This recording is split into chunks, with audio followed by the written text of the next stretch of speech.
ঋণ রেখে যদি মারা যায় এই লোকের ভালো আমল কবুল হয় না। মাননীয় স্পিকার, সুপ্রিম কোর্টে প্র্যাকটিস করতাম, ব্রেকের পরে আমরা মেনশনের জন্য দাঁড়াতাম আর কি, 1 2 3 সিরিয়ালে। আজকেও কাইন্ড অফ মেনশনের মতো হয়ে যাচ্ছে। ওই যে Joynal Abedin, senior advocate Joynal Abedin sir আছেন এখানে, মাননীয় সদস্য, উনিও বোধহয় রিকালেক্ট করতে পারছেন। বলেন, যেহেতু অন্য দুজনকে দিয়েছি আপনাকেও দেই সুযোগ।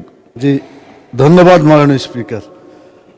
দুইটা বিষয়ে আমাদের জয়নাল আবেদিন মাননীয় সংসদ সদস্য তুলে ধরছেন, তো আমি দুটা বিষয় বলি। একটু আগে উনি বললেন, আপনিও বললেন যে আপনারা এটা নোটিশ দেন, বিমানের টিকিট এইভাবে বৃহস্পতি শুক্রবারে ডবল, তার চাইতে বেশি হয়ে যায়।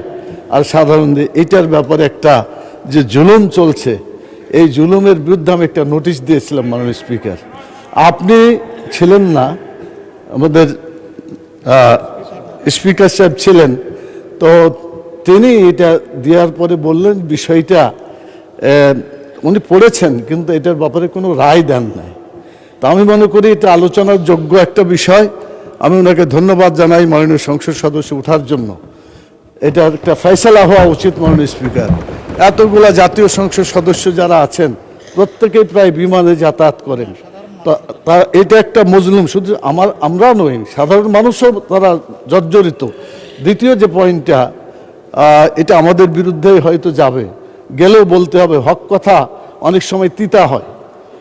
আল্লাহ রাসূল সাল্লাল্লাহু আলাইহি ওয়াসাল্লামের এটা হাদিস আছে, আল হাক্কু মুররুন, মানে সত্য কথাটা একটু তিতা। মাননীয় সদস্য, টু দ্য পয়েন্টে যাই আমরা প্লিজ। এটাই 1 মিনিটে, আমরা 30 সেকেন্ড হয়ে যাবে।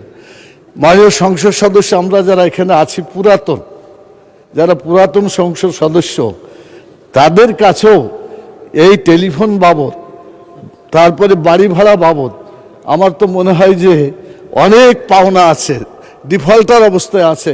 আমাদের নিজেকেও সংশোধন হওয়া উচিত, কারণ ঋণ রেখে যদি মারা যায় এই লোকের ভালো আমল কবুল হয় না। মাননীয় স্পিকার, এজন্য জাতীয়ভাবে যে সম্পদগুলা আমাদের মাননীয় সংসদ সদস্য, ধন্যবাদ মাননীয় সদস্য, you made your point, thank you, please take your seat. আর না প্লিজ, আমাদের প্রসিডিংস চালাতে হবে।